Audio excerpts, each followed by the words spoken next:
Out of the annals of the strange and the incredible, accounts of nightmarish creatures often appear to challenge our credulity.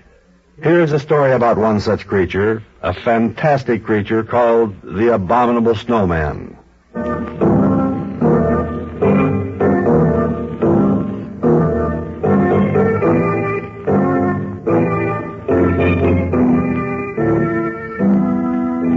It is true that no European can say that he has actually seen the Abominable Snowman, and no American either. But if you should ask some wise and scholarly old monk, he would tell you. The Abominable Snowman? Why, yes, of course I have seen him. And so have several of my brothers here. He dwells in the Himalayas, and sometimes at night you can hear his great roar and his footsteps echoing down the valley. Come, I will show you a picture of him. And then the monk would lead you to a lurid painting hanging on the wall. And you would see a monstrous creature of gigantic height and breadth. He stands on 2 feet like a man, and his skin is white. But he is covered with black hair, and his face is the face of a beast.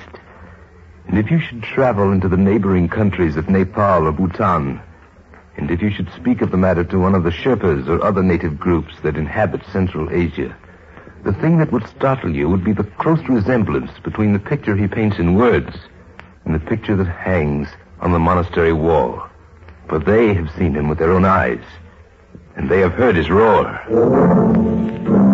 But it must not be assumed that all Europeans are skeptical of his existence. There is, for example, Mr. H.W. Tillman, who led the expedition of 1938 to the peak of Mount Everest. In reporting on his adventures, Mr. Tillman referred to one rather mysterious and perplexing sight that he and his party stumbled on. There were footprints, tracked of some sort. We found them in a snowfield in the Karakorams, far above the permanent snow line. They were round, the size and shape of an enormous soup plate. They ran in a double line for a considerable distance. All I can suggest is that they might have been made by this creature whom the Asiatics call the Abominable Snowman. And then, of course, there was Miss MacDonald, an English lady of Dalimpong. She had been warned by the natives of Tibet to beware of the fabulous monster. But, like others before her, she had smiled tolerantly and continued on her way. And then, on a certain afternoon, as she was traversing a high mountain pass that led across the Tibetan border, she heard...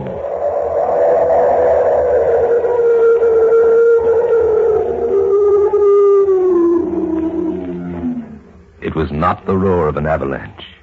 Miss MacDonald made that quite clear in her comments on it. Oh, heavens. It was an animal, unquestionably. Why, it was so loud, so violent, that it actually shook the ground under my feet. Yes, it is quite probable that this fantastic creature does live and breathe and roam the snow-capped peaks of the Himalayas. For otherwise, how can we explain the Asiatics' unquestioning faith in him and their unanimous agreement on his appearance? And how can we explain the tracks in the snow and the great roar that shook the earth? It seems, on the basis of the evidence available, quite likely that someday science will recognize the Abominable Snowman not as a myth or a legend, but as a fact, incredible but true.